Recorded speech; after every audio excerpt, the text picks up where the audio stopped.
Hi, Craig Ridley here, founder of Your Business Coaching Club, and welcome to another podcast for our community. Look, today I want to talk about employee share schemes and other ways to reward and retain your key team members.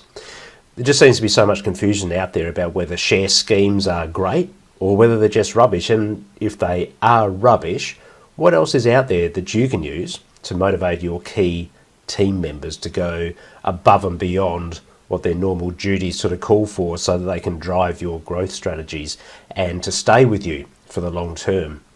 So once we get to the end of this session, I'm hoping you're going to have a pretty clear view of whether employee share schemes are right for you and your business. And if they're not, well, let's talk about perhaps what may be the right way to deal with your team. I actually had a coaching session with one of my clients last week on just this issue, and that's probably prompted why I thought I'd cover the issue in today's podcast. And that client, they're an engineering firm, and they've developed some IP which they're taking public. And there's a key staff member who is both intrinsic to that development of the IP and is also becoming the public face of the company as they promote the use of that particular technology that they've developed. So for them, it's a very key issue about how to retain the services of this guy and keep him committed to the company, and also to reward him for what he is bringing into the business. So the first jump for them was to talk about how they could perhaps bring him into the share ownership or the equity position of the business through issuing shares, and whether that was the right thing. So look, today's session is really to talk about the same sort of issues that I did with my client, and whether issuing shares or equity in their business was actually the right thing to do. Before I go too much further as well, let me apologise for the quality of my voice today. I am at the hopefully the back end of a week of man flu. I didn't get around to doing a podcast last week because I really was suffering, but I figure I don't want to miss 2 weeks of podcasts. So please forgive me for the quality of my voice and perhaps the snuffling I may have to do on the way through this, but hopefully the strength of the message allows you to get through. Once again, look, before we jump in, can I ask you a favour and ask you to spread the word about Your Business Coaching Club? We've got a vision here that we want to provide practical, professional, affordable support to entrepreneurs all over the world as they strive to achieve some business success for themselves.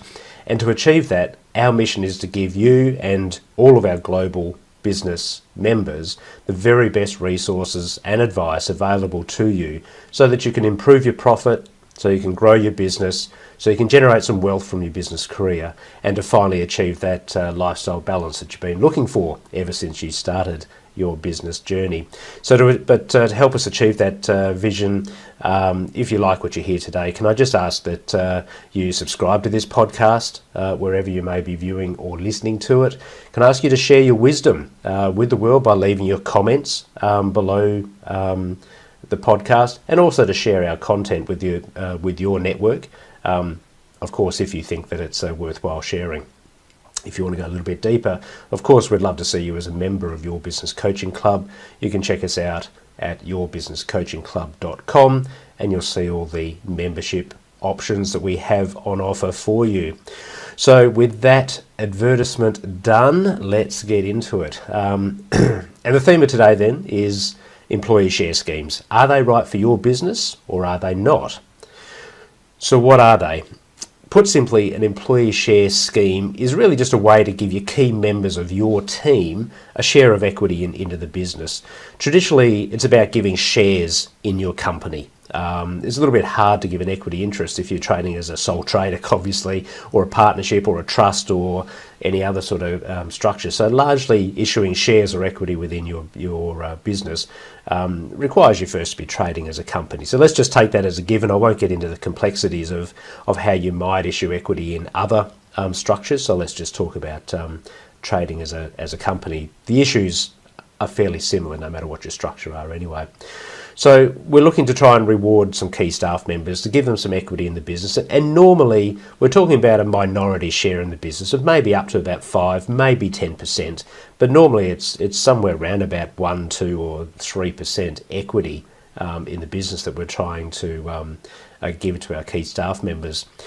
You can issue these shares to a group of staff members, but again, normally what we see, or what I see in these circumstances, is that we're trying to reward and retain one key person or maybe 2 key people in the business.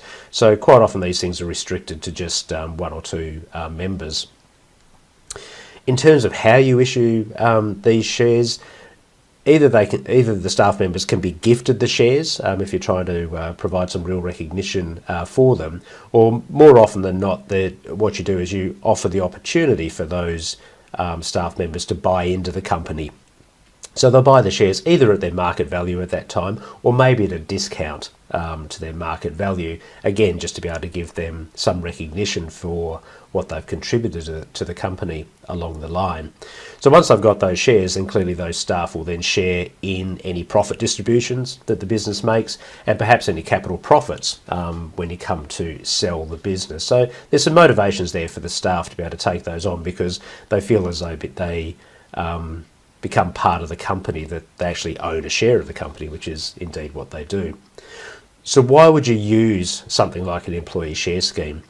The key one usually is the retention of key staff members. So you want to lock them in maybe to the end of a project term, or maybe you want to keep them for as long as you can within the company, and you might have some stepped entitlements over time, or maybe you'll issue small amounts of equity as key milestones are achieved within the business. But the idea is that you want to try and keep those key team members on for a defined period of time, or for a longer period of time, to give them an incentive to stay rather than to perhaps go off to a competitor. Sometimes you want to provide an opportunity simply just to reward those key staff, either in terms of being able to give them a share of profits of the business, so to get an income flow to them, or even a share of that capital growth in the business. And particularly if you're coming into a sale transaction, it might be a way just to provide those key staff members with some capital gain from the growth of the company. But it's all about trying to motivate those key staff members, make them feel part of the ownership group. And quite often we'll find these conversations are actually driven by the employee in the first instance. So some of your key people, they may know that they're very that they're central to the performance of the business and central to the growth of the business, and quite strategic in where they are. And they may well come to you and say they would like a little bit more recognition and try and negotiate that ownership share in the business, and they'll see that as a way for themselves. Well, they'll try and convince you at least that it's a way for them to be motivated to stay with you for the longer term. But I think there's some issues with issuing those employee shares. So I always look to, and I'll get to those. I'll talk to what I think some of those issues are.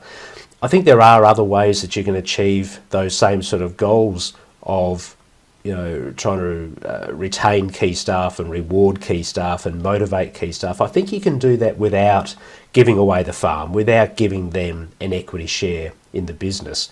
If rewards are a key driver to this decision you're trying to make on how to structure some sort of bonus arrangement for the staff members. But so if rewards are the key driver, then I think bonus shares are as good as anything going around, or bonus schemes at least. So some sort of scheme where you might enter into an arrangement where you will pay some key staff a percentage of profit, or even a percentage of sales, like you do with some of your sales team, if they perform in line with certain KPIs. If it's about trying to reward staff for the value of a project that they're getting up and running that you're going to sell off, or perhaps reward them for the value of the company that they help grow, then it's quite easy to put a bonus scheme in place where you will pay them a sum of money based on that successful project completion, or the successful sale of the business. So I don't think you need to be a shareholder in the business to get a share of profits or to get a share of the capital gain. I think you can still stay as an employee and simply just enter into a commercial bonus arrangement with between the employer and the employee. If retention is the key driver, then I think a bonus arrangement that has stepped entitlements will work. So if we want to, there'll be some, we might enter into a bonus arrangement where the staff can earn up to, let's say, 5% of the profits of the business, but it'll only be paid out once certain milestones are achieved. So perhaps they might be entitled to half of the bonus pool if they stay for 5 years, and they might have to stay for 10 years to be able to get the full bonus pool. So you get that outcome of being able to retain the staff for the period of time that you want. Again, either the end of a project or perhaps over a set number of years. And of course, for retention, I mean, we don't have to pay cash to retain staff. It's all the non-cash employment rewards that we talk about a lot as well, giving the people the right position, giving them the right recognition, involving them in decision-making processes. All of those sort of things go to create an environment where these key staff can be motivated to stay with the company. If the employee wants to be part of that decision-making process to be more motivated towards the strategies of the business, they don't have to be a shareholder to have that happen. You could make them a director if that was what was really required, or at least give them a leadership position and include them in all the leadership processes and decision-making processes that you've got within the business. So I think bonus schemes and proper employee recognition programs can achieve all the goals that you're trying to set out to achieve, so retention and motivation and reward. That are the arguments for putting an employee share scheme together. Because I think there are downsides to these employee share schemes. For the business owner, for you, including somebody else in the decision-making process is a really big decision. I really do think that as you open it up to more people within that ownership group, you're just buying yourself into a world of pain. These guys might only have a 1% share. You might just give them an extra 1% equity or 5% equity. It certainly won't be a majority equity. They're always going to be a minority shareholder. But they are going to have a voice. They are going to have a voice around the decision-making table, even if they only own 1% of the shares. They can demand transparent reporting. They can demand a say in what is going on in the business. And you have to listen to them, and you have to be respectful of what they are saying and what they are looking to try and achieve, because they do have a legal stake in the company if they are shareholders. But unless they're a majority shareholder, they really don't have any say, do they? Their share ownership is locked in. I think if you issue shares in a company, they're shareholders for life, or until they sell the shares or you buy them back off them. So that could get difficult if the relationship changes later on in life. If you have to fire them because they're the key employee now, but what if things go south sometime later and they're no longer key? In fact, they're really hurting the company. They're best if they're not around. It's hard enough to fire an employee under legislation these days, never mind trying to get rid of a minority shareholder who is not helping the company anymore. So when you go into a formalised structure like an employee share scheme, you possibly are buying yourself more trouble than it's worth later on down the track. There is the potential for even a 1% shareholder to shift voting power blocks.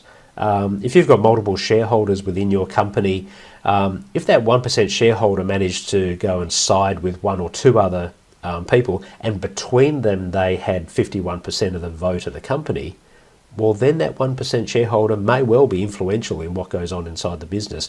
And that may not be what you've set out to achieve when you've issued that 1 or 5% employee share offers at that point. So there are issues when you do issue shares to companies and to individual staff members. So you just need to be careful about that. I think there's also a massive issue about managing the expectations of the staff members. when they get these shares, they're first, on first blush, they're going to be really happy. They're going to be overjoyed with the fact they've been recognised, and now they're a shareholder, so they're important within the company, and all is going really, really well. But over time, the reality will hit them. The reality that they are only a minority shareholder. They only have a 1% voice, and unless they want to side with the majority, they actually have no voice at all. They're no part of the decision-making process. They're heard, but not necessarily followed. And that can lead to a real disconnect. They can become really dissatisfied when they realise that, yeah, hang on, I am a shareholder, but it actually means nothing at the end of the day. So it's just a token, and they can start to feel really dissatisfied about that. Alternatively, they can, and I guess sometimes in the early stages this can happen, they see themselves as being a shareholder, rightly, and they see themselves as being perhaps superior to other employees, that you've got other team members that haven't been given the opportunity to buy in. And that sense of superiority can impact the culture, the communication channels, the relationships that the organisation has within it. So it can be a bit of a power play. It can actually upset what is otherwise making your business quite successful. In terms of the staff member, I think there can be some downsides there as well, because they may well have to come up with the cash to try and buy those shares. So the offer to buy into or become a shareholder in the company sounds fantastic, but if that requires them to find $50,000 or $100,000 or $500,000 to buy those shares, how are they going to come up with that money? Do they have the capital to be able to do it? So it almost might be a false offer. You might be saying, well, happy to recognise you as a shareholder, but you do need to buy in, even at a discount, and you have to come up with some serious amount of money. And if they can't do that, there can be this sense of loss, if nothing else. One of the ways around that is not to require the employee to put up the cash necessarily up front. What you can do, and I guess you need to test the legislation in your own countries as to whether you can do that, but certainly in Australia we can do this. And that is that the company effectively lends the purchase price funds to the employee. So we create a loan account, and the employee will pay that loan off over time, normally out of the profit distributions that come from that share ownership. So they don't have to come up with any cash now, but they won't receive any cash profit distributions in their own bank account until they've repaid that loan. So there are ways around that. But again, it can just be one of those issues where the reality, I guess, for the staff member of being offered the chance to buy shares clashes with the reality of then having to come up with the money and find a way to be able to fund that. And as I said before, I think one of the negatives for staff members is that when they eventually work out that they are just a minority shareholder, that their voice really doesn't carry a lot of weight, that can start to lead to a bit of dissatisfaction along the line. So I think there's two options there that you've got. So one is this formal employee share scheme where you issue formal equity inside the company to some of your key staff members. The other one is to come up with some form of bonus arrangement, a legal document, something that locks everyone into the KPIs, locks everyone into the payment arrangements. But rather than giving away equity, what we're doing is entering into a formal bonus arrangements. Employee share schemes are obviously more formal, and they do show a real commitment to the staff member, but they can be inflexible as well, particularly over time as situation changes. They're just very inflexible. If you are a shareholder in a company, if you own ordinary shares in the company, you rank the same as every other shareholder. You have the same rights as every other shareholder in proportion to the number of shares you've got. So the requirements or the reasons for giving those shares may change over time, and you find these employee share schemes are quite inflexible in how you can deal with that. Whereas bonus arrangements are much more flexible.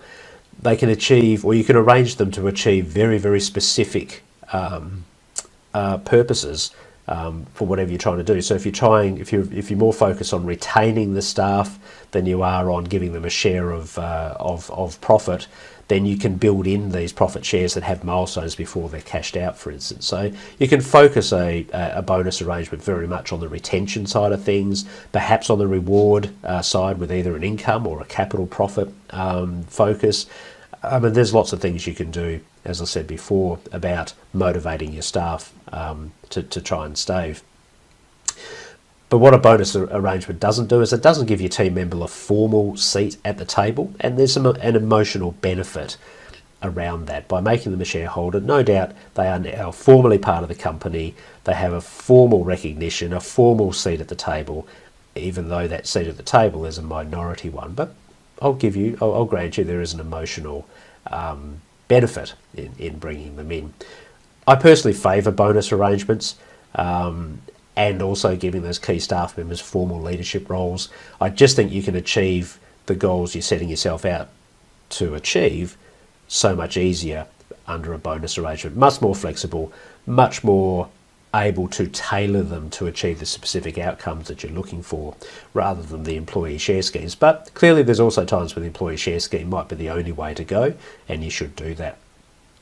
So where would I take it from here? What would be my next steps? If you're thinking about doing this, I think there's absolutely a conversation you've got to have with those key staff members to fully understand what they want and what they're trying to achieve by entering into an employee share scheme. I would absolutely explain the reality of life as a minority shareholder and spell out the implications of what it means that, yes, you own 1% or 5% of the capital of the company, but you're not going to have a great influence on what goes on. Yes, you're an owner, but your voice is a small one. You could compare that to the implications of a bonus agreement and build that into their employment agreement along the way. With that conversation with the staff member, with a full understanding of what their goals are, what your goals are, why you're actually having this conversation in the first place, that'll really lead you to whether an employee share scheme is the right way to go for you, or whether simply just some form of bonus agreement is a better one.